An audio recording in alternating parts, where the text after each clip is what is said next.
ഈരാറ്റുപേട്ട നഗരസഭയുടെ മുഖച്ഛായ മാറ്റുന്ന വലിയൊരു പദ്ധതിക്കാണ് ഇന്നിവിടെ തുറന്നു കുറിക്കുന്നത്. ഈരാറ്റുപേട്ട മുനിസിപ്പാലിറ്റി കേരളത്തിലെയും ഇന്ത്യയിലെയും മറ്റ് മുനിസിപ്പാലിറ്റികളിൽ നിന്ന് വിഭിന്നമാണ്. ഏതാണ്ട് 98% മതന്യൂനപക്ഷങ്ങൾ ഒരുമിച്ച് താമസിക്കുന്ന ഒരു പ്രദേശം എന്ന നിലയിൽ മതന്യൂനപക്ഷങ്ങൾക്കുള്ള ഒരു പ്രത്യേക പദ്ധതി പ്രകാരം ഫണ്ട് അനുവദിക്കണമെന്നുള്ള നിർദ്ദേശം 2018 കേന്ദ്ര ഗവൺമെൻറ്റിൻ്റെ മുന്നിൽ വെച്ചത്. അതിനു മുമ്പ് അങ്ങനെ ഒരു പ്രസിഡന്റ് ഇല്ല, അങ്ങനെ പദ്ധതിക്ക് പണം അനുവദിച്ചിട്ടില്ല. ആദ്യമായിട്ടാണ് ഒരു മുനിസിപ്പാലിറ്റിക്ക് മൈനോറിറ്റി ഡിപ്പാർട്ട്മെൻറ്റിൻ്റെ പിന്തുണയോടുകൂടി കേന്ദ്ര ഗവൺമെൻറ് ഇത്ര വലിയൊരു പദ്ധതി അനുവദിക്കുന്നത് 2019. 2019 ഈ പദ്ധതി അനുവദിച്ചെങ്കിലും പിന്നീട് അങ്ങോട്ട് ഇവിടെ അതിൻ്റെ പ്രാദേശികമായ ഇംപ്ലിമെൻറ്റേഷനിൽ പലതരത്തിലുള്ള തടസ്സവാദങ്ങൾ പലരും ഉന്നയിച്ച് ഇതിൻ്റെ നിർമ്മാണ പ്രവർത്തനങ്ങൾ തുടങ്ങുന്നതിന് തടസ്സം സൃഷ്ടിച്ചുകൊണ്ടിരിക്കുകയായിരുന്നു. ഏറ്റവും ഒടുവിൽ ഇവിടെ യാതൊരു പ്രയോജനമില്ലാതെ നിന്നിരുന്ന ഒരു ചെറിയ സ്ട്രക്ചർ അത് പൊളിച്ചു മാറ്റുന്നതിന് വേണ്ടി മുനിസിപ്പൽ ചെയർപേഴ്സണ് ഹൈക്കോടതിയിൽ പോയി ഉത്തരവ് വാങ്ങി പോലീസ് പ്രൊട്ടക്ഷൻ വാങ്ങി ആ സ്ട്രക്ചർ പൊളിച്ചു മാറ്റിയതിന് ശേഷമാണ് ഇന്നിപ്പോൾ ഇവിടെ ഈ നിർമ്മാണ പ്രവർത്തനം ഇന്നിപ്പോൾ ഔപചാരികമായി ഇവിടെ തുടക്കം കുറിക്കുന്നത്. ഏതാണ്ട് 3,80,00,000 ഉറുപ്പിക മൊത്തത്തിൽ ഈ പദ്ധതിയിൽ ചെലവഴിക്കപ്പെടുകയാണ്. അതിൽ മുനിസിപ്പാലിറ്റിയുടെ 54 ലക്ഷം ഉറുപ്പികയുണ്ട്. അങ്ങനെ കേന്ദ്ര ഗവൺമെൻറ്റിൻ്റെ പദ്ധതി തന്നെയാണ്.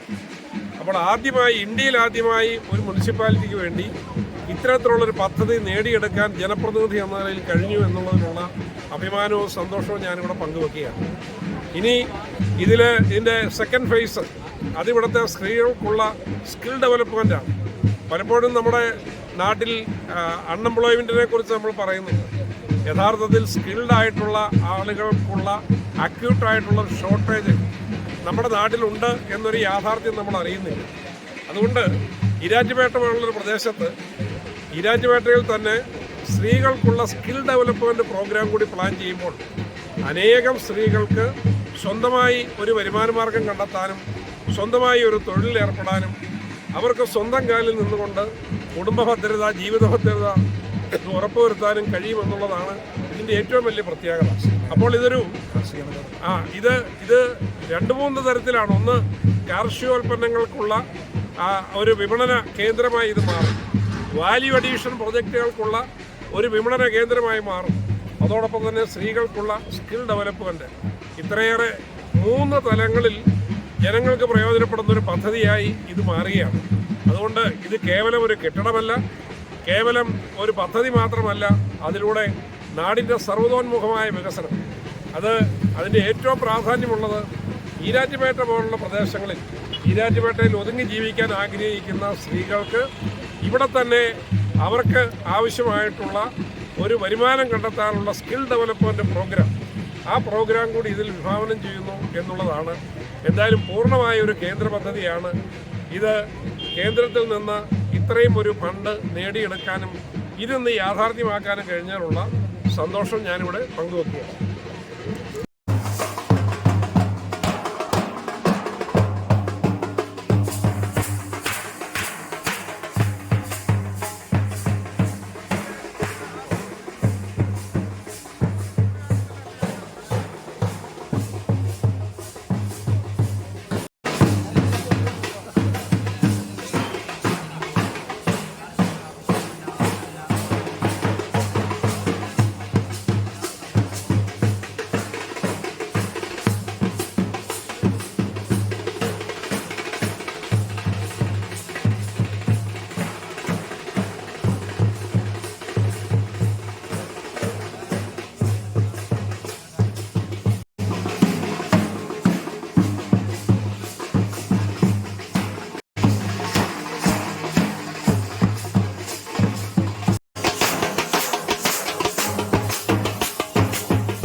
മൃഗസംരക്ഷണ ഫിഷറീസ് വകുപ്പ് മന്ത്രി ശ്രീ ജോർജ് കുര്യൻ സാറും കേരളത്തിന്റെ പ്രഗത്ഭനായ ന്യൂനപക്ഷ ക്ഷേമ വകുപ്പ് മന്ത്രി വി അബ്ദുറഹ്മാൻ അവരുകളും ഈ വേദിയിലേക്ക് കടന്നു വരികയാണ്.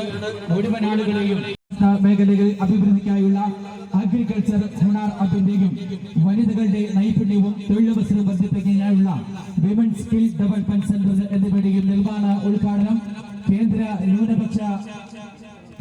ന്യൂനപക്ഷകാര്യ മൃഗസംരക്ഷണ ഫിഷറീസ് ക്ഷീരവകുപ്പ് മന്ത്രി ശ്രീ ജോർജ് കുര്യൻ അവരുകൾ നിർവഹിക്കുകയാണ്.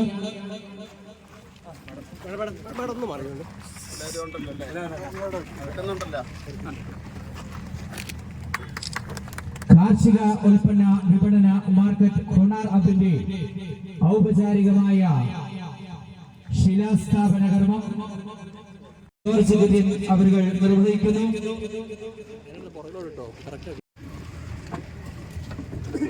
ഉദ്ഘാടന സമ്മേളനം ഇവിടെ ആരംഭിക്കുകയാണ്. ഏറ്റവും ബഹുമാന്യനും ആദരണീയനുമായിട്ടുള്ള നമ്മുടെ ഈ പ്രോഗ്രാം ഉദ്ഘാടനം ചെയ്യുന്ന പ്രിയപ്പെട്ട ബഹുമാനപ്പെട്ട കേന്ദ്ര ന്യൂനപക്ഷകാര്യം മൃഗസംരക്ഷണം ഫിഷറീസ് ക്ഷീരവികസന വകുപ്പ് സഹമന്ത്രി ഏറ്റവും ആദരണീയനായ ജോർജ് കുര്യൻ അവറുകള് നമ്മുടെ ഈ പ്രൗഢോജ്വലമായ ഈ പ്രോഗ്രാമിന് അധ്യക്ഷത അലങ്കരിക്കുന്ന ഏറ്റവും ആദരണീയനും ബഹുമാന്യനുമായ സംസ്ഥാന കായിക ന്യൂനപക്ഷ ക്ഷേമ വകുപ്പ് മന്ത്രി ഏറ്റവും പ്രിയങ്കരനായ വി അബ്ദുറഹ്മാൻ സാറ്, അതുപോലെ തന്നെ ഈ പ്രോഗ്രാമിന് വേണ്ട എല്ലാ സഹായ സംവിധാനങ്ങളും ഈ പ്രോജക്റ്റിന്റെ എല്ലാ സംവിധാനങ്ങൾക്കും മാർഗനിർദ്ദേശങ്ങൾ നൽകുകയും ചെയ്ത ഏറ്റവും പ്രിയപ്പെട്ട MP ശ്രീ ആന്റോ ആന്റണി അവറുകള്, അതോടൊപ്പം തന്നെ ഈ ഒരു പ്രോജക്റ്റ് നമ്മുടെ നഗരസഭയിലേക്ക് എത്തിക്കുന്നതിന് നമ്മളോടൊപ്പം നമ്മുടെ പ്രിയപ്പെട്ട MP-യോടൊപ്പം നിന്ന പ്രിയപ്പെട്ട MLA അഡ്വക്കേറ്റ് സെബാസ്റ്റ്യൻ കുളത്തുങ്കൽ അവറുകള്, ഇതിലെല്ലാം ഉപരി ഈ പ്രോജക്റ്റ് ഈരാറ്റുപേട്ടയ്ക്ക് സമ്മാനിക്കുവാനായിട്ട് ജനപ്രതിനിധികളോടൊപ്പം തന്നെ നിർവഹണം നടത്തുന്നതിന് വേണ്ടി ശ്രമിച്ച ഉദ്യോഗസ്ഥ സുഹൃത്തുക്കളുണ്ട്.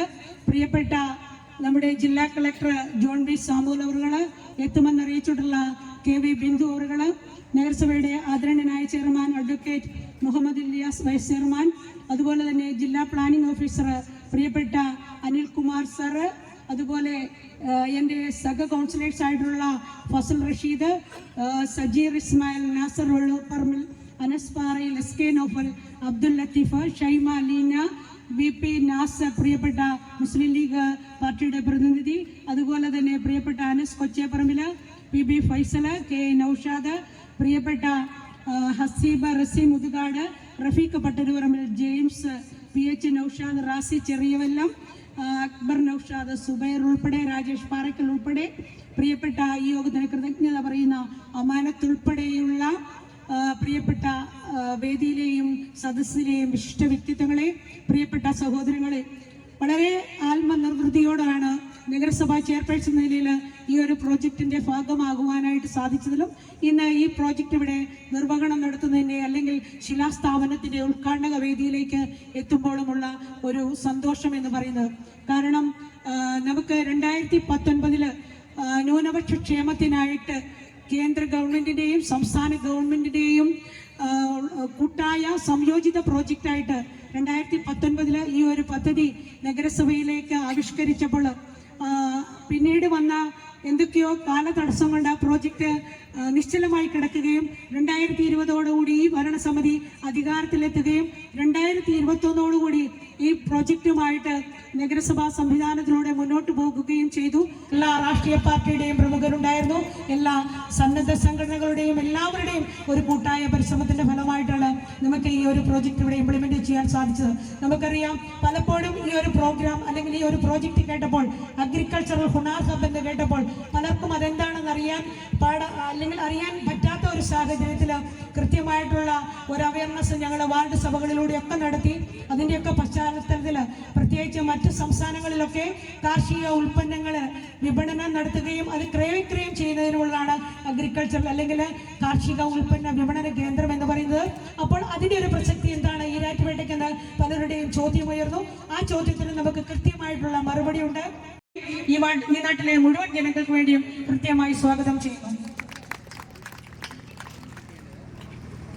അടുത്തതായി സ്വാഗതം ആശംസിക്കുന്നത് നമ്മുടെ കേന്ദ്ര ഗവൺമെന്റിന്റെ പ്രിയപ്പെട്ട ന്യൂനപക്ഷ വകുപ്പിന്റെ പ്രിയപ്പെട്ട വിവിധ ഡിപ്പാർട്ട്മെന്റുകൾ കൈകാര്യം ചെയ്യുന്ന ഏറ്റവും ആദരണീയനായ മിനിസ്റ്റർ നമ്മുടെ ജോർജ് കുര്യൻ സാറാണ്. നമ്മുടെ തൊട്ടടുത്ത പ്രദേശത്തെ നമ്മുടെ അല്ലെങ്കിൽ ഈരാറ്റുപേട്ടയുമായിട്ട് അഭേദ്യമായിട്ടുള്ള ബന്ധമുള്ള ജോർജ് കുര്യൻ സാറിന് ഈ നാടിന്റെ സ്പന്ദനമൊക്കെ അറിയാം. അദ്ദേഹത്തെയും വളരെ സന്തോഷത്തോടുകൂടി സ്നേഹത്തോടുകൂടി ഏറ്റവും ആദരവോടുകൂടി സഹർഷം സ്വാഗതം ചെയ്യുന്നു. അടുത്തതായി സ്വാഗതം ചെയ്യാനുള്ളത് ഏറ്റവും പ്രിയങ്കരനായ നമ്മുടെ പ്രിയപ്പെട്ട MP ശ്രീ ആന്റോ ആന്റണി അവരുടെയാണ്. അദ്ദേഹത്തെ സംബന്ധിച്ച് MP ആയി ഇപ്പോൾ 3ാമത്തെ ടൈമിലും MP ആയി നിൽക്കുമ്പോൾ ഈ ഒരു പ്രോജക്റ്റിന്റെ എല്ലാ തലങ്ങളും അദ്ദേഹത്തിന് അറിയാം. ആരംഭം മുതൽ ഈ നിമിഷം വരെയുള്ള കാര്യങ്ങൾക്ക് ഈ നഗരസഭയിലേക്ക് ഈ ഒരു പ്രോജക്റ്റ് നിർവഹണം നടത്തുവാനായിട്ട് നമ്മളോടൊപ്പം ചേർന്ന് നിന്ന് ഇതിന്റെ ഒരു യാഥാർത്ഥ്യത്തിലേക്ക് പ്രത്യേകിച്ച് അദ്ദേഹം സംസാരിക്കുമ്പോൾ അദ്ദേഹം കൂടുതൽ കാര്യങ്ങൾ വിശദീകരിക്കും. എന്നിരുന്നാലും അദ്ദേഹത്തെയും ഈ യോഗത്തിലേക്ക് സഹർഷം ഏറ്റവും ആദരപൂർവ്വം സ്വാഗതം ചെയ്യട്ടെ. അതുപോലെ തന്നെ നമ്മുടെ പ്രിയപ്പെട്ട MLA അഡ്വക്കേറ്റ് സെബാസ്റ്റ്യൻ കുളത്തുങ്കൽ അവരാണ്. അദ്ദേഹത്തെയും അറിയാം. രാഷ്ട്രീയത്തിന് അതീതമായി നിന്നുകൊണ്ട് ഈ നാട്ടിലെ വികസനത്തിന് ഊന്നൽ നൽകിക്കൊണ്ട് അതിന് ചുക്കാൻ പിടിക്കുന്ന ഈ ഒരു പ്രോജക്റ്റിന്റെ ഭാഗമായിട്ട് നഗരസഭയ്ക്ക് എല്ലാ സഹായങ്ങളും നൽകിയ പ്രിയപ്പെട്ട MLA അഡ്വക്കേറ്റ് സെബാസ്റ്റ്യൻ കുളത്തുങ്കലെയും വളരെ ആദരവോടുകൂടി സഹർഷം സ്വാഗതം ചെയ്യട്ടെ. അടുത്തതായി നമ്മുടെ സ്വാഗതം ആശംസിക്കാനുള്ളത് പ്രിയപ്പെട്ട നമ്മുടെ കളക്ടർ ബഹുമാന്യനായ നമ്മുടെ ജോൺ സാമുവൽ സാറാണ്. പദ്ധതി നല്ല രീതിയിൽ നടന്നു വരികയാണ്. കഴിഞ്ഞ ഒരാഴ്ചക്കുള്ളിൽ തന്നെ അഞ്ചലിലും ഇന്നലെ ആലപ്പുഴ നഗരസഭയിലും പുതിയ 2 പദ്ധതികൾക്ക് ആരംഭം കുറിക്കാൻ നമുക്ക് കഴിഞ്ഞിട്ടുണ്ട്. ആലപ്പുഴയിൽ 14.5 കോടി രൂപ ചെലവിൽ വുമൻസ് ഫെസിലിറ്റേഷൻ സെന്റർ, അവിടെ ഏറ്റവും സുന്ദരമായിട്ടുള്ള ബീച്ചിനോട് അടുത്ത സ്ഥലത്ത് നമ്മൾ തുടങ്ങുകയാണ്. 4 നില കെട്ടിടം അവിടുത്തെ വനിതകളായിട്ടുള്ള ജീവനക്കാർക്കും പുറത്തുനിന്ന് വരുന്ന വനിതകൾക്കും താമസിക്കാനൊക്കെയുള്ള സൗകര്യങ്ങളാണ് അതിലൊരുക്കുന്നത്. ആ കാര്യങ്ങളെക്കുറിച്ചൊന്നും ഇപ്പോൾ ഞാനിവിടെ സംസാരിക്കാൻ ആഗ്രഹിക്കുന്നു. നമ്മുടെ സ്വാഗത പ്രസംഗത്തിൽ കാര്യങ്ങളൊക്കെ തന്നെ വളരെ വിശദമായി പറഞ്ഞതുകൊണ്ട് ഇനി അതിലേക്കൊന്നും പോകേണ്ടതില്ല എന്നാണ് എനിക്ക് തോന്നുന്നത്. ഈ പ്രൊജക്റ്റിന്റെ ശിലാസ്ഥാപന കർമ്മം നിർവഹിക്കുന്നതിന് വേണ്ടി ഏറ്റവും ബഹുമാന്യനായ കേന്ദ്ര ന്യൂനപക്ഷകാര്യ മൃഗസംരക്ഷണ ഫിഷറീസ് ക്ഷീരവികസന സഹമന്ത്രി ഏറ്റവും ബഹുമാന്യനായ ശ്രീ ജോർജ് കുര്യൻ അവരെ ക്ഷണിച്ചുകൊണ്ട് നിർത്തുന്നു. നന്ദി, നമസ്കാരം. 2017-18 കാലഘട്ടത്തിൽ കേന്ദ്ര സർക്കാരിന്റെ നേതൃത്വത്തിൽ ഒരു പദ്ധതി, സെൻട്രലി സ്പോൺസേഡ് സ്കീം എന്ന് പറഞ്ഞാൽ മുഴുവൻ പൈസയും കേന്ദ്ര ഗവൺമെന്റ് കൊടുക്കില്ല. സെൻട്രൽ സ്കീം എന്ന് പറഞ്ഞാൽ മുഴുവൻ പൈസയും കേന്ദ്ര ഗവൺമെന്റ് കൊടുക്കും. അങ്ങനെ ഒരു പദ്ധതി ആവിഷ്കരിച്ചു എന്ന് പറഞ്ഞാൽ അതിനു മുമ്പ് ഒരു പദ്ധതി ഉണ്ടായിരുന്നു, multi sectoral development programme MSDP. അതിനെ പരിഷ്കരിച്ചുകൊണ്ട് കൂടുതൽ തുക ഉൾപ്പെടുത്തിക്കൊണ്ട് കൂടുതൽ പ്രദേശങ്ങളെ ഉൾപ്പെടുത്തിക്കൊണ്ട് അങ്ങനെ ആവിഷ്കരിച്ചതാണ്. ആദ്യം സംസ്ഥാന സർക്കാർ തീരുമാനിക്കണമായിരുന്നു ഏത് ബ്ലോക്കാണ്, അവിടെ മാത്രമേ കൊടുക്കുള്ളായിരുന്നു. അതിനുശേഷം ഏത് ജില്ലയാണ്, അതിനുശേഷം പിന്നീട് തീരുമാനിച്ചു എവിടെ വേണമെങ്കിലും ആകാം. എന്താണ് കണ്ടീഷൻ? 25% ന്യൂനപക്ഷങ്ങളായിരിക്കണം ആ പ്രദേശത്ത്. നടപ്പിലാക്കുന്ന പദ്ധതി ആ പ്രദേശത്തെ ജനങ്ങൾക്ക് മുഴുവൻ വേണ്ടിയുള്ളതാണ്. അപ്പൊ ആ പദ്ധതിയാണ് ഈ ജൻവികാസ് കാര്യക്രം എന്ന രീതിയിൽ വരുന്നത്. അത് മുനിസിപ്പാലിറ്റിയോ പഞ്ചായത്തോ കോർപ്പറേഷനോ അല്ലെങ്കിൽ ബ്ലോക്ക് പഞ്ചായത്തോ അവരൊക്കെ പദ്ധതി പാസ്സാക്കിയിട്ട് ജില്ലാ കളക്ടറുടെ നേതൃത്വത്തിലുള്ള ഒരു കമ്മിറ്റിയുണ്ട്, സ്ക്രൂട്ടിനി കമ്മിറ്റി. അവര് പാസ്സാക്കിയിട്ട് ചീഫ് സെക്രട്ടറിക്ക് കൊടുക്കണം. ചീഫ് സെക്രട്ടറിയും പാസ്സാക്കി കഴിഞ്ഞാൽ കേന്ദ്രത്തിലേക്ക് അയച്ചു കഴിഞ്ഞാൽ 60% പൈസ കിട്ടും. ഇവിടെ മുനിസിപ്പൽ ചെയർമാൻ വളരെ ആഹ്ലാദത്തിലും ആവേശത്തിലുമായിരുന്നു. കാരണം അത് ഇവിടുത്തെ ജനങ്ങളുടെ ഒരു സന്തോഷമായിട്ടാണ് എനിക്ക് തോന്നുന്നത്. നല്ലൊരു പദ്ധതി വന്നിരിക്കും. ഇതിൻ്റെ അകത്തൊരു പ്രത്യേകത, 60% കേന്ദ്രം കൊടുത്താൽ 40% സംസ്ഥാന സർക്കാർ തന്നെ വേണമെന്നില്ല. അത് ലോക്കൽ ഗവൺമെന്റിന് കൊടുക്കാം, സ്ഥാപനങ്ങൾക്ക് കൊടുക്കാം, ആർക്ക് വേണമെങ്കിലും 40% ചെലവഴിക്കാം. കേന്ദ്ര സർക്കാർ അതിൽ ഇടപെടില്ല. ഇപ്പൊ ഈ രീതിയിൽ ഇന്ത്യയിൽ ഏതാണ്ട് 11 ലക്ഷം യൂണിറ്റുകൾ കഴിഞ്ഞ 10 വർഷത്തിനിടയിൽ രൂപീകരിച്ചു കഴിഞ്ഞു, ഉദ്ഘാടനം ചെയ്തു കഴിഞ്ഞു. അതിന് 25,000 കോടി രൂപ അതിനുവേണ്ടി ചെലവഴിച്ചിട്ടുണ്ട്. കേരളത്തിൽ ഏതാണ്ട് 2200 യൂണിറ്റുകൾ അത് തുടങ്ങി വെച്ചിട്ടുണ്ട്. 300 യൂണിറ്റുകൾ പൂർത്തിയാക്കി ഉദ്ഘാടനം നടത്തി. ബാക്കിയുള്ളത് തുടങ്ങിയിട്ടുണ്ട്, പണി നടന്നുകൊണ്ടിരിക്കുന്നതുണ്ട്, പൂർത്തിയാക്കാനുള്ളത്. അതുകൊണ്ട് എനിക്ക് പറയാനുള്ളത്, ഇങ്ങനെയുള്ള ഇത് മാത്രമല്ല, സ്കൂളുകൾക്ക് കെട്ടിടം പണിത് കൊടുക്കും, ഹോസ്റ്റൽ പണിത് കൊടുക്കും. അത് ഈ അടിസ്ഥാന വികസന രംഗത്ത് എന്ത് മാറ്റം വേണമെങ്കിലും ഇതിൽ നിന്ന് നിങ്ങൾക്ക് നേടിയെടുക്കാൻ സാധിക്കും. അതുകൊണ്ട് പഞ്ചായത്ത് അല്ലെങ്കിൽ മുനിസിപ്പാലിറ്റി സംഘടനകള് എല്ലാത്തിനും സംസ്ഥാന സർക്കാരിന്റെ അംഗീകാരം. ഞാനിവിടെ മുനിസിപ്പാലിറ്റിയെ അഭിനന്ദിക്കുകയാണ് ഇതുപോലൊരു പദ്ധതിയുമായിട്ട് മുന്നോട്ട് വന്നത്. അതുപോലെ വളരെ കാര്യക്ഷമമായിട്ട് പ്രവർത്തിക്കുന്ന സംസ്ഥാന സർക്കാരിനെ ഞാൻ അഭിനന്ദിക്കുകയാണ്. അതിന്റെ വകുപ്പ് മന്ത്രിയെ ഞാൻ അഭിനന്ദിക്കുകയാണ്. ഇതുപോലെയുള്ള പണം ചെലവാക്കിക്കൊണ്ട് ജനക്ഷേമകരമായിട്ടുള്ള പദ്ധതികൾ നടപ്പിലാക്കാൻ മുന്നോട്ട് വന്ന ഈ മുനിസിപ്പാലിറ്റിയെയും സംസ്ഥാന സർക്കാരിനെയും പ്രശംസിച്ചുകൊണ്ട് ഈ 2 യൂണിറ്റുകളും ഉദ്ഘാടനം ചെയ്തുകൊണ്ട് ഞാൻ എൻ്റെ വാക്കുകൾ ഉപസംഹരിക്കുന്നു.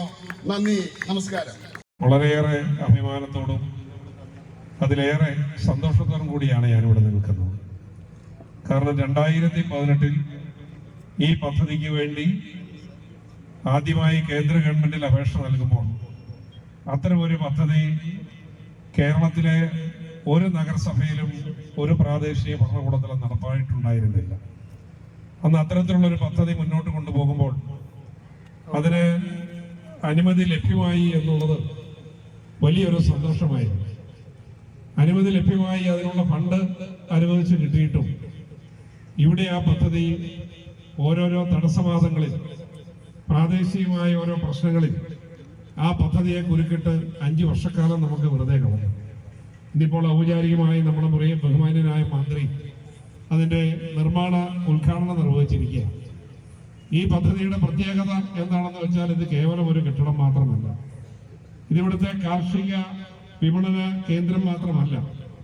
അതിനേക്കാൾ അപ്പുറത്ത് ഈരാറ്റുപേറ്റ് പോലുള്ളൊരു പ്രദേശത്ത് അവിടുത്തെ വനിതകൾക്കുള്ള സ്കിൽ ഡെവലപ്മെന്റ്, അതിനുള്ളൊരു ട്രെയിനിങ് സെന്റർ കൂടിയായി ഇത് മാറുകയാണ്. നമ്മുടെ നാട്ടിൽ തൊഴിലില്ലായ്മയെ കുറിച്ച് ധാരാളം പറയുന്നുണ്ടെങ്കിലും നൈപുണ്യ വികസനമുള്ള സ്കിൽഡുള്ള സെക്ടറുകളിൽ അതിനാവശ്യമായിട്ടുള്ള ആളുകളില്ല എന്നുള്ള യാഥാർത്ഥ്യം നമ്മൾ തിരിച്ചറിയുന്നുണ്ട്. ഈ രാജ്യവേട്ട മറ്റൊരു മുനിസിപ്പാലിറ്റിക്കും ഇല്ലാത്ത ഒരു പ്രത്യേകതയുള്ള മുനിസിപ്പാലിറ്റിയാണ്. കാരണം ഇവിടെ ഏതാണ്ട് 98% മതന്യൂനപക്ഷങ്ങളാണ്.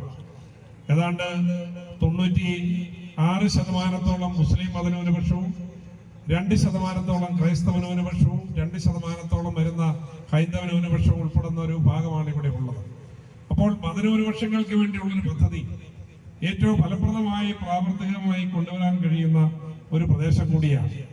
ഇതിനോട് അനുബന്ധിച്ച് ഉണ്ടാകുന്ന വികസന പദ്ധതികൾ, ഇതിനോടനുബന്ധിച്ചുണ്ടാകുന്ന സ്കിൽ ഡെവലപ്മെന്റ്, ഇവിടുത്തെ ഈരാറ്റുപേട്ട പോലെ പുറത്തേക്ക് അധികം സഞ്ചരിക്കാൻ താല്പര്യപ്പെടാത്ത വനിതകളുള്ളൊരു പ്രദേശത്ത് അവർക്ക് തൊഴിൽ കണ്ടെത്താനും അവർക്ക് സ്വന്തം കാലിൽ നിൽക്കാനും ജീവിത ഭദ്രത ഉറപ്പുവരുത്താനും കഴിയുന്ന തരത്തിൽ അവരെ സജ്ജമാക്കുക എന്നുള്ള ആ വലിയൊരു കാഴ്ചപ്പാട് കൂടി ഇതോടൊപ്പം ഉണ്ട് എന്നുള്ളത് ഞാൻ ഓർമ്മിക്കട്ടെ.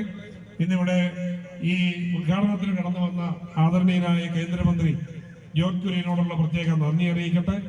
അബ്ദുൾ റഹ്മാൻ ഞങ്ങൾക്ക് 4 പതിറ്റാണ്ടുകളായുള്ള സൗഹൃദ ബന്ധമാണ്.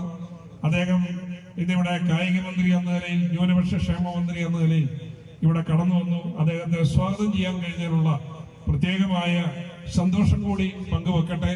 ഈ പദ്ധതി സമയബന്ധിതമായി തന്നെ ഇത് പൂർത്തീകരിക്കണം, അത് മുനിസിപ്പാലിറ്റി അതിന് മുൻകൈ എടുക്കണം എന്നുകൂടി പറഞ്ഞുകൊണ്ട് ഞാൻ എൻ്റെ വാക്കുകൾ അവസാനിപ്പിക്കട്ടെ. നന്ദി, നമസ്കാരം.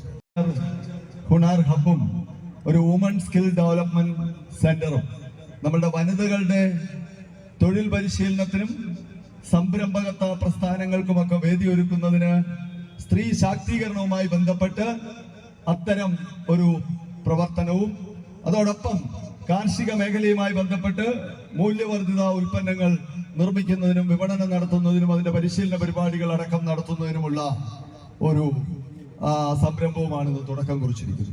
ഇവിടെ ബഹുമാനപ്പെട്ട കേന്ദ്ര സംസ്ഥാന മന്ത്രിമാരടക്കം സൂചിപ്പിച്ചതുപോലെ ഇത് ന്യൂനപക്ഷ മേഖലകൾക്ക് വേണ്ടിയുള്ള കേന്ദ്ര സംസ്ഥാന ഗവൺമെന്റുകളുടെ ഒരു സംയുക്ത സംരംഭമാണ്. അപ്പൊ മറ്റു വികസന പ്രവർത്തനങ്ങളിൽ വ്യത്യസ്തമായി ഈ പ്രവർത്തനത്തിൽ എല്ലാവരുടെയും ഒരു കൂട്ടായ്മ, കേന്ദ്ര ഗവൺമെന്റ്, സംസ്ഥാന ഗവൺമെന്റ്, മുനിസിപ്പാലിറ്റി എല്ലാവരുടെയും ഈ പ്രദേശത്തുള്ള 3 ഭരണ സംവിധാനങ്ങളുടെയും ഒരു കൂട്ട് സംരംഭം എന്നുള്ള നിലയിൽ ഒരു പ്രത്യേകത ഇതിനുണ്ട്. അതുപോലെ തന്നെ ന്യൂനപക്ഷ കേന്ദ്രീകൃത പ്രദേശങ്ങൾക്ക് അനുവദിക്കുന്ന പ്രത്യേക പദ്ധതികൾ ആ ഗണത്തിൽപ്പെടുത്തി അനുവദിക്കപ്പെട്ടിരിക്കുന്നു എന്നുള്ള പ്രത്യേകതയും എല്ലാം ഉണ്ട്. അപ്പൊ ഇത് ഏറ്റവും വേഗത്തിൽ തന്നെ പൂർത്തീകരിക്കാൻ ഇടവരട്ടെ എന്നാണ് ഞാൻ ആശംസിക്കുകയും പ്രാർത്ഥിക്കുകയും ചെയ്യുന്നത്. ഇടതുപക്ഷ ജനാധിപത്യ മുന്നണിയുടെ ചില പ്രതിഷേധങ്ങൾ ഇവിടെ രേഖപ്പെടുത്തപ്പെട്ടിട്ടുണ്ട്. അത് മറ്റൊന്നുമല്ല, വികസന പ്രവർത്തനം നടത്തുന്നതിനോ ഈ സംരംഭം ഇവിടെ ലഭിച്ചതിലോ ഈ സംരംഭം നടത്തുന്നതിലോ ഒന്നുമല്ല. നമുക്കറിയാം, ഇവിടെ ഉണ്ടായിരുന്ന നമ്മുടെ ബസ് സ്റ്റാൻഡ്, മുനിസിപ്പൽ ചെയർപേഴ്സൺ അതിനെ കുറിച്ചൊക്കെ പരാമർശിച്ചു. ബസ് സ്റ്റാൻഡിന്റെ സ്ഥലത്തിന്റെ പരിമിതി വരുത്തിക്കൊണ്ടുള്ള അല്ലെങ്കിൽ കുറവ് വരുത്തിക്കൊണ്ടുള്ള ഒരു സാഹചര്യത്തിലാണ് അക്കാര്യത്തിലുള്ള പ്രതിഷേധം. അതുകൊണ്ട് തീർച്ചയായിട്ടും ഈ സംരംഭം വരുന്നതോടൊപ്പം തന്നെ കടുവാമൊഴിയിലെ ബസ് സ്റ്റാൻഡ് തുടർന്നും നിലനിർത്തുകയും ഭാവിയിൽ അത് പ്രവർത്തിക്കാൻ കഴിയത്തക്ക നിലയിൽ ബസ് സ്റ്റാൻഡായി പ്രവർത്തിക്കാൻ കഴിയത്തക്ക രീതിയിൽ സജ്ജമാവുകയും കൂടി ചെയ്തുകൊണ്ടുള്ള ജനതാൽപര്യത്തോടു കൂടിയുള്ള ഒരു കാഴ്ചപ്പാടോടുകൂടി എല്ലാവരെയും വിശ്വാസത്തിലെടുത്തുകൊണ്ടുള്ള ഒരു വികസനമാണ് നമുക്ക് ആവശ്യം. അക്കാര്യം ഉണ്ടാവേണ്ടതുണ്ട് എന്നുള്ളത് ഒന്ന് ഓർമ്മപ്പെടുത്തലിന് കൂടി ഈ വേദിയെ ഞാൻ ഉപയോഗിക്കുകയാണ്. അതുപോലെ തന്നെ തീർച്ചയായും ന്യൂനപക്ഷ ക്ഷേമവും ത്തിന് വേണ്ടിയിട്ട് കേന്ദ്ര ഗവൺമെന്റിന്റെ ഭാഗത്തു നിന്ന് ഇത്തരമൊരു ഫണ്ട് മുൻപ് അനുവദിക്കുകയും അത് നടപ്പിലാക്കുന്നതിന് മുൻകൈയെടുത്ത ആദരണീയനായ കേന്ദ്രമന്ത്രിയോട് അദ്ദേഹം നമ്മുടെ ജില്ലക്കാരൻ കൂടിയാണ്. തീർച്ചയായും രാജ്യത്തെ ആകമാന ന്യൂനപക്ഷങ്ങളുടെ കോടിക്കണക്കിന് വരുന്ന മതന്യൂനപക്ഷങ്ങളുടെ ആകെ ക്ഷേമവും സംരക്ഷണവും ഉറപ്പുവരുത്താൻ ഭരണഘടനാപരമായ ചുമതലയുള്ള മന്ത്രി നമ്മുടെ ജില്ലക്കാരനും നമ്മുടെ വെളിപ്പുറത്ത് ഉള്ള ആളുമാണെന്നുള്ളത് നമുക്കേറെ സന്തോഷകരമാണ്. അദ്ദേഹത്തോട് നന്ദി സൂചിപ്പിക്കുന്നതോടൊപ്പം തന്നെ ഈ വികസന പ്രവർത്തനങ്ങളിലൂടെ ന്യൂനപക്ഷങ്ങളെ നമ്മുടെ രാജ്യത്തിന്റെ മുഖ്യധാരയിൽ കൈപിടിച്ച് മുന്നോട്ട് നടത്തുവാനുള്ള ബാധ്യത അങ്ങ് തീർച്ചയായും നിർവഹിക്കുന്നുണ്ട് എന്ന് ഞങ്ങൾക്ക് ബോധ്യമുണ്ട്. അതോടൊപ്പം അങ്ങയുടെ പാർട്ടിയിലേക്ക് സമീപകാലത്ത് വന്ന ചില പുത്തൻ കൂറ്റുകാർ ന്യൂനപക്ഷങ്ങൾക്ക് അരക്ഷിത മനസ്സുണ്ടാക്കുന്ന പ്രവർത്തനങ്ങളിൽ ഏർപ്പെടുന്നത് ഇത് രാഷ്ട്രീയം പറയാനുള്ള വേദിയല്ലെന്ന് എനിക്ക് നല്ല ബോധ്യമുണ്ട്. എങ്കിൽ പോലും അത്തരം കാര്യങ്ങളിൽ അങ്ങ് മുതിർന്ന നേതാവ് എന്നുള്ള നിലയിലുള്ള ഒരു ശ്രദ്ധ കൂടി ഉണ്ടാവണമെന്ന് ഇരാറ്റുപേട്ടയിലെ ജനങ്ങളുടെ പ്രതിനിധി എന്നുള്ള നിലയിൽ ഈ വേദിയിൽ സാന്ദർഭികമായി സൂചിപ്പിക്കാൻ കൂടി ഞാൻ ഈ അവസരം വിനിയോഗിക്കുകയാണ്. അപ്പൊ തീർച്ചയായിട്ടും ഇത്തരം കാര്യങ്ങളിലൊക്കെ നമുക്ക് ഒന്നിച്ചു മുന്നോട്ട് പോകണം. ഇരാറ്റുപേട്ട നഗരസഭാ പ്രദേശത്ത് ഇരാറ്റുപേട്ട നഗരസഭയ്ക്ക് ഏറ്റവും വലിയൊരു പ്രത്യേകത ഏഷ്യയിലെ ഏറ്റവും കൂടുതൽ ജനസാന്ദ്രതയുള്ള 7 സ്ക്വയർ കിലോമീറ്റർ മാത്രം 7 ചതുരശ്ര കിലോമീറ്റർ മാത്രം ഭൂവിസ്തൃതിയുള്ള ഒരു നഗരസഭയിൽ 50,000-ത്തിലധികം ജനങ്ങൾ തിങ്ങിപ്പാർക്കുന്ന ഡെൻസിറ്റി ഓഫ് പോപ്പുലേഷനിൽ ഏഷ്യയിലെ ഏറ്റവും വലിയ പ്രദേശമാണ് ഈ നഗരസഭ. അതുപോലെ തന്നെ അതിൽ മഹാഭൂരിപക്ഷവും ന്യൂനപക്ഷ വിഭാഗത്തിൽപ്പെട്ടവരാണ് എന്നുള്ളതാണ് ഏറ്റവും വലിയ വസ്തുത. അപ്പൊ തീർച്ചയായിട്ടും ന്യൂനപക്ഷ ക്ഷേമ പ്രവർത്തനങ്ങളിൽ കേന്ദ്ര സംസ്ഥാന ഗവൺമെന്റുകളുടെ പ്രത്യേകമായ ഊന്നലും ശ്രദ്ധയും പരിഗണനയും ഈ മേഖലയോട് ഉണ്ടാവണമെന്ന് ഈ കാര്യത്തിൽ കേന്ദ്ര ഗവൺമെന്റിൽ, ഈ രാജ്യത്തിന്റെ ഗവൺമെന്റിൽ, യൂണിയൻ ഗവൺമെന്റിൽ പ്രതികരിക്കുന്ന മന്ത്രി ആദരണീയനായ ജോർജ് കുര്യൻ അവர்களോടും നമ്മുടെ ബഹുമാന്യനായ സംസ്ഥാന മന്ത്രി ശ്രീ വി അബ്ദുൾ റഹ്മാൻ അദ്ദേഹം പ്രത്യേക പരിഗണന തീർച്ചയായിട്ടും തരുന്നുണ്ട്. മറ്റേ ജോർജ് കുര്യൻ മന്ത്രി ബഹുമാനപ്പെട്ട അടുത്ത നാളിലാണ് ചുമതലയേറ്റ് അദ്ദേഹം പ്രവർത്തനം തുടങ്ങി വരുന്നേ ഉള്ളൂ. കാരണം അബ്ദുൾ റഹ്മാൻ മന്ത്രി പല കാര്യങ്ങളും നമ്മളോട് പ്രത്യേക പരിഗണന അതായത് പ്രത്യേകമായ ഒരു കാര്യം മാത്രം ഉദാഹരണത്തിന് ചൂണ്ടിക്കാണിക്കാൻ ഞാൻ ആഗ്രഹിക്കുന്നത്, സംസ്ഥാന ഗവൺമെന്റിന് ഒരു കളിക്കളം പദ്ധതി, അദ്ദേഹം സ്പോർട്സിന്റെ വകുപ്പ് കൂടിയുള്ള മന്ത്രിയാണ്, അദ്ദേഹം ഒരു കളിക്കളം പദ്ധതിയുണ്ട്. ഒരു പഞ്ചായത്തിൽ ഒരു കളിക്കളം എന്നാണ് പദ്ധതിയുടെ പേര്. ഭാവിയിൽ അങ്ങനെയാണ്. അതിൽ 40 നിയോജക മണ്ഡലങ്ങളെ ഒന്നാം ഘട്ടത്തിൽ തെരഞ്ഞെടുത്തപ്പോൾ അതിൻ പ്രകാരമുള്ള 1 കോടി രൂപ പൂഞ്ഞാർ നിയോജകമണ്ഡലത്തിന് അനുവദിക്കാൻ അദ്ദേഹം മനസ്സ് കാണിച്ചു എന്നുള്ളതും, അത് മുണ്ടക്കയത്ത് അതിന്റെ നിർമ്മാണ പ്രവർത്തനങ്ങൾ ദ്രുതഗതിയിൽ ഏതാനും മാസങ്ങൾക്കകം മാർച്ച് മാസത്തിൽ പൂർത്തീകരിക്കത്തക്ക നിലയിൽ നടക്കുന്നുണ്ട് എന്നുള്ളത് അടക്കം ഒട്ടേറെ കാര്യങ്ങൾ അദ്ദേഹത്തിന് പരിഗണനയുണ്ട്. തീർച്ചയായും കേന്ദ്രമന്ത്രിയും അതേ ഒരു സമീപനവും പരിഗണനയും നമ്മളോടുണ്ടാകും. അദ്ദേഹത്തിന് മുമ്പ് ഒരു ചടങ്ങിൽ വെച്ച് കണ്ടപ്പോ ഞാൻ അദ്ദേഹത്തോട് വ്യക്തിപരമായി സൂചിപ്പിക്കുകയുണ്ടായി, പൂഞ്ഞാർ മണ്ഡലം ഏറ്റവും അധികം ന്യൂനപക്ഷങ്ങൾ തിങ്ങിപ്പാർക്കുന്ന മണ്ഡലമാണ്, അങ്ങയുടെ പരിഗണനയിൽ ഇത് ഉണ്ടാവണം. അപ്പൊ അദ്ദേഹത്തോട് പറഞ്ഞു, കേന്ദ്രത്തിന് ധാരാളം പദ്ധതികളുണ്ട്, ആ പദ്ധതികളെ കുറിച്ചൊക്കെ ഞാൻ MLA പറയാം, തീർച്ചയായിട്ടും ആ പദ്ധതികളൊക്കെ ഇവിടെ നടപ്പിലാക്കാൻ ശ്രമിക്കാമെന്നൊക്കെ. അപ്പോ നമുക്ക് കക്ഷി രാഷ്ട്രീയത്തിന് അതീതമായി ഒരുമിച്ച് നിന്നുകൊണ്ട് നമുക്ക് ഒട്ടേറെ കാര്യങ്ങൾ, നമ്മുടെ നാടിന്റെ മിനി സിവിൽ സ്റ്റേഷൻ നമുക്ക് യാഥാർത്ഥ്യത്തിന്റെ പടിവാതിക്കൽ എത്തിയിട്ടുണ്ട്. അതിന്റെ സ്ഥല ലഭ്യതയൊക്കെ വലിയ തർക്ക വിതർക്കങ്ങൾ പോയപ്പോഴും നമുക്ക് ഒരു പരിധി വരെ പിടിച്ചു വാങ്ങി എന്ന് പറയുന്ന പോലെ നേടിയെടുക്കാൻ കഴിഞ്ഞു. നമ്മുടെ വാഗമൺ റോഡും അരുവിത്ര ഭരണങ്ങാൻ റോഡും ഒക്കെ നമുക്ക് നന്നാക്കാൻ കഴിഞ്ഞു. നമ്മുടെ കുറ്റിപ്പാറ സ്കൂളിനും തീക്കോയി ടെക്നിക്കൽ സ്കൂളിനും പൂഞ്ഞാർ ഗവൺമെന്റ് LP സ്കൂളിനും കവല സ്കൂളിനും ഒക്കെ പുതിയ കെട്ടിടം പണിയാൻ കഴിഞ്ഞു. ആശുപത്രിയിൽ നമ്മൾ പുതിയ സൗകര്യങ്ങൾ ഒരുക്കുന്നുണ്ട്. ഈ ഇത്തരം വികസന കാര്യങ്ങളൊക്കെ സംസ്ഥാന ഗവൺമെന്റും നഗരസഭയും എല്ലാം ചേർന്ന് ഒരുമിച്ച് നിന്നുകൊണ്ട് നടപ്പിലാക്കുമ്പോൾ അതൊക്കെ കൂടുതൽ ഗതിവേഗത്തോടെയും ഉജ്ജ്വലമായും നമ്മുടെ നാട്ടിലെ ജനങ്ങളുടെ ക്ഷേമവും വികസനവും ഉറപ്പുവരുത്താൻ പര്യാപ്തമാകുന്ന രീതിയിൽ നമുക്ക് നടത്തിക്കൊണ്ടു പോകണം. അതിനൊക്കെ ഊർജവും പ്രചോദനവും നൽകുന്നതാവട്ടെ ഈ പുതിയ സംരംഭം. പ്രധാനമന്ത്രി ജൻ വികാസ് പദ്ധതി പ്രകാരം കേന്ദ്ര സംസ്ഥാന ഗവൺമെന്റുകളുടെ സംയുക്ത പദ്ധതിയായി മുനിസിപ്പാലിറ്റിയുടെയും പണമുടക്കോടുകൂടി അനുവദിക്കപ്പെട്ടിട്ടുള്ള ഈ അഗ്രികൾച്ചർ ഹുണാർ ഹബിന്റെയും വുമൺ സ്കിൽ സെന്ററിന്റെയും ഉദ്ഘാടനത്തിനെത്തിയ 2 മന്ത്രിമാർക്കോടും MP പിന്നെ നമ്മുടെ ആളാണ്, ജില്ലാ കളക്ടർ അടക്കമുള്ള മറ്റ് പുറത്തു നിന്ന് വന്ന എല്ലാ അതിഥികളോടും നാടിന്റെ MLA എന്നുള്ള നിലയിൽ നന്ദി കടപ്പാടും കൂടി അറിയിച്ചുകൊണ്ട് എല്ലാ ആശംസകളും ഭാവുകങ്ങളും നേർന്നുകൊണ്ട് എന്റെ വാക്കുകൾ ഞാൻ ഉപസംഹരിക്കുന്നു. നന്ദി, നമസ്കാരം. ഈ പരിപാടി നിങ്ങൾക്കായി സ്പോൺസർ ചെയ്തിരിക്കുന്നത് Alappad gold near Reliance Trends KK road Mundakayam. ഇനി ശുചിത്വത്തിൻ തിളക്കം ഡിഫിക്സിലൂടെ. Home born introducing Difix dish wash cake and dish wash gel. IG Future MKK Tower near KSRTC bus stand Erattupetta. Emerge eye and ENT hospital private bus സ്റ്റാൻഡിന് സമീപം ഈരാറ്റുപേട്ട.